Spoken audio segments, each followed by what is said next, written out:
Hello అండి. ఈరోజైతే మాకు క్యాటరింగ్ వచ్చింది. ఆ వ్లాగ్ నేను మీతో షేర్ చేసుకుందాం అనుకుంటున్నాను. ఇదైతే మా మనవు పెట్టిన మొక్క అండి. మా వారైతే కూరలు కట్ చేస్తున్నారు. వాళ్ళ కూరలు కట్ చేసి ఆవిడ హ్యాండ్ ఇచ్చేసారండి మాకు. ఎవరైనా పని మనుషులు రాకపోతే మేమే పని మనుషులు అయిపోతామండి. మన పని మనమే చేసుకోవాలి కదా. ఎప్పుడు మన కోసం మన పని అలా వెయిట్ చేస్తూ ఉంటుందండి. ఎవరు రాకపోయినా సరే మన వరకు మనమే చేసుకోవాలి. పూరీలు అయితే వేసేసామండి. వాళ్ళ టిఫిన్ ఆర్డర్ ఉంది. మార్నింగ్ టిఫిన్, ఆఫ్టర్నూన్ లంచ్ రెండు ఇవ్వాలండి. టిఫిన్ అయితే పూరి, ఇడ్లీ, వడ 3 ఉన్నాయండి. మాకు ఏదైనా క్యాటరింగ్ వస్తే మేము తెల్లారక ముందే మొదలెట్టేయాలండి. ఎందుకంటే వాళ్ళకి మేము టైంకి అందించాలి కదా. టిఫిన్ ఆర్డర్ వచ్చి లంచ్ ఆర్డర్ 2 మేనేజ్ చేయాలి అంటే మేము మార్నింగే లేవాలండి 3 o'clockకి అట్లా. సో ఒక పక్క అయితే నేను టమాటా పచ్చడికి నేను ప్రిపేర్ చేసేస్తున్నానండి. ఒక పక్క పల్లి చట్నీకి ప్రిపేర్ చేస్తున్నాను. అందరూ అంటారండి, చదువుకున్నావు కదా బాగా, నువ్వు ఎందుకు ఇలా వంటలు చేస్తున్నావు అని చెప్పి. మన చదువు మనకైతే ఎట్లయితే సంస్కారం నేర్పిస్తుందో అలానే నేనైతే నలుగురికి అన్నం పెట్టాలనుకుంటున్నానండి నా చేత్తో. నాకు ఇది ఇష్టమైన జాబ్ అని నేను ఎంచుకున్నాను. ఇంటి చుట్టూ అయితే పూల మొక్కలు బాగా పెట్టుకున్నామండి. ఎందుకంటే క్యాటరింగ్ అంటే ఎవరు రెంట్కి కూడా తొందరగా ఇవ్వరండి. ఇలా పూల మొక్కలు పెట్టుకుంటే కొంచెం ఏమన్నా ఇంట్లోనే నెగిటివ్ ఎనర్జీ అంతా పోతుందని ఇలా మొక్కలు పెంచుతూ ఉంటానండి. ఇది ఈ మొక్కకైతే కన్ఫామ్గా రోజుకి ఎట్లేదన్నా 3 నుంచి 4 దాకా పూస్తాయండి. వాళ్ళైతే 5, 6 వచ్చాయి. చాలా క్యూట్ ఉంటుంది ఈ మొక్క. డైలీ అయితే నేను ఇలా వాటర్ పోస్తూ ఉంటానండి. మార్నింగ్ మా ఏరియాలో బయటకు వచ్చి చూస్తే గొప్ప సరదాగా ఉంటుందండి. హారన్ సౌండ్, పొల్యూషన్ గట్రా ఏమీ ఉండవండి. చాలా ప్రశాంతంగా ఉంటుంది. మా ఇంటి పక్కన టెంపుల్ కూడా ఉందండి. చాలా ప్రశాంతంగా కనిపిస్తూ ఉంటుంది. బయటకు వస్తే చాలు ఎవరికి వాళ్ళు సైలెంట్గా ఉంటారండి. ఇంత సైలెంట్గా ఉండే వాళ్ళ దగ్గర ఉండడం అంటే నాకు బాగా ఇష్టం. హడావిడి చేసే వాళ్ళ దగ్గర నేను అస్సలు ఉండలేనండి. అది నాకు చిన్నప్పటి నుంచి ఉంది. వీళ్ళకి కట్ట పొంగల్ అయితే ఇవ్వాలండి టిఫిన్లో. నేనైతే పొంగల్ చేసేద్దామని చెప్పి గిన్నె అయితే పెట్టానండి.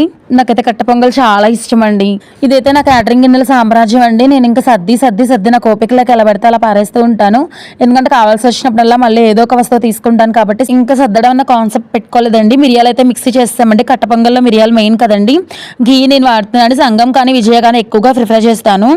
నేనైతే ఆయిల్ కూడా చాలా ఆయిల్ సన్ఫ్లవర్ ఆయిల్ యూజ్ చేస్తానండి. ప్రతిదీ క్వాలిటీగా ఇస్తే వాళ్ళు కూడా హెల్తీగా ఉంటారు కదండి. ఆ ఫుడ్ మన పిల్లలు కూడా తింటారు కాబట్టి అన్నీ న్యాచురల్గానే ఇస్తానండి. సో ముందైతే ఆయిల్ పోసేసుకుంటున్నాను నేను ప్యాన్లో. వచ్చేది శ్రావణ మాసం కాబట్టి ఈ రెసిపీని ప్రసాదంగా కూడా పెట్టచ్చండి. అందరు నేర్చుకోండి కావాలనుకుంటే. ముందుగా అయితే మిక్సీ చేసి పెట్టుకున్న మిరియాల పొడిని మొత్తం అంతా వేసేయాలండి ఆయిల్లో. మనకు కావాల్సిన ఘాటుకు సరిపడా వేసుకోవచ్చండి. తర్వాత అల్లము, పచ్చిమిరపకాయలు, కొంచెం జీడిపప్పు వేసేసుకోవచ్చండి. తర్వాత కరివేపాకు వేసుకోవాలి. తర్వాత కొంచెం పెసరపప్పు వేసుకోవాలండి. తర్వాత తగినన్ని నీళ్లు పోసుకొని ఉప్పు వేసుకొని బాగా మరగనివ్వాలండి. కట్ట పొంగలి సాంబారు డెడ్లీ కాంబినేషన్ అండి. అందరూ చాలా ఎక్కువగా ఇష్టపడతారు. తమిళియన్స్ బాగా ఇష్టపడతారండి. మన వాళ్ళకి కూడా బాగానే ఇష్టము. చేసుకునే రీతిలో ప్రసాదం ఇప్పుడు వెంకటేశ్వర స్వామి టెంపుల్కి వెళ్తే కట్ట పొంగలు పెడతారు కదా, ఇలానేనండి. దీనికి చాలా రకాల పేర్లు ఉన్నాయండి. అందరూ అడుగుతున్నారు మీరు క్యాటరింగ్ ఎప్పుడు స్టార్ట్ చేశారు అని. 2012లో మధువని హోమ్ ఫుడ్స్ అని చెప్పి స్వీట్లు, హాట్లు ఇంట్లోనే ఉండి తయారు చేసేదాన్నండి. మా పెళ్ళైన కొత్త మా ఆయనకి ఇలా హోమ్ ఫుడ్స్ ఇలా ఏదో ఒక బిజినెస్ పెట్టాలి అనే కోరిక. ఆయనకి ఇది సైడ్ ఇన్కమ్గా అనుకుంటారు. ఆయన పౌరోహితం చేస్తారు కాబట్టి ఏదన్నా మనం ఫ్యూచర్లో డెవలప్ అవ్వాలి అనుకుంటే ఏదైనా ఒక బిజినెస్ చేయాలి అని ఆయనకి ఫస్ట్ నుంచి ఫుడ్ మీదనే ఎక్కువ ఇంట్రెస్ట్ ఉండేది. క్లాత్ ఇట్లాంటివి నేను చాలా చెప్పాను, బొట్టికి పెడదామని చెప్పి. అట్లా లేదు ఫుడ్ మీదనే ఉండేది ఆయన కాన్సెప్ట్ అంతా కూడాను. ఆ తర్వాత దోస.com అని చెప్పి ఒక వ్యాన్ తీసుకున్నామండి. ఆ వ్యాన్ ఎక్కడ పడితే అక్కడ ఆగిపోతూ ఉండేది. చాలా నష్టపోయాం దానివల్ల. ఒక 2 years ఆగిన తర్వాత రెస్టారెంట్ ఒకటి స్టార్ట్ చేసాము. దానివల్ల కూడా మాకు బాగా లాస్ వచ్చిందండి. అంటే మేము ఉన్న పరిమాణంలో నుంచి ఎక్కువగా పెట్టుకుంటూ వచ్చామండి. ఈసారి అలా కాదు, మనం ఉన్న దాంట్లోనే మనం పెడదామని నేను ఫిక్స్ అయిపోయాము. మనకు ఉన్నంతలో మనం పెట్టుకుంటే మనకి ఏది లాస్ ఉండదు. ప్రాఫిట్ లేకపోయినా పర్లేదండి, లాస్ అయితే రాదు. మనకు ఉన్నంతలో మనం చేసుకుంటే. మేమైతే ఈ 10 సంవత్సరాల జర్నీలో ఇదైతే నేను ఖచ్చితంగా మేమైతే నేర్చుకున్నాము. సో వాటర్ అయితే పోసేస్తాం కదా, ఇది మూత పెట్టేస్తే తెలుతూ ఉంటుందన్నమాట. మీలో ఎవరికైనా ఫుడ్ బిజినెస్ చేయాలని ఇంట్రెస్ట్ ఉంటే కనుక ఖచ్చితంగా స్టార్ట్ చేయండి. మనం ఏది దానం చేసినా సరే ఇంకా కావాలి అంటారండి. ఒక్క అన్నదానం చేస్తే చాలు, కడుపు నిండింది అంటారు. అందుకనే అన్నదానం చేయడం అన్నది దానిలో నా ఆంతర్యం చాలా వేరండి. అందుకే నేను ఈ ఫీల్డ్ ఎంచుకున్నాను. ఇదైతే పొంగిపోతుందండి. నానపెట్టుకున్న బియ్యాన్ని అందులో వేసేద్దాము.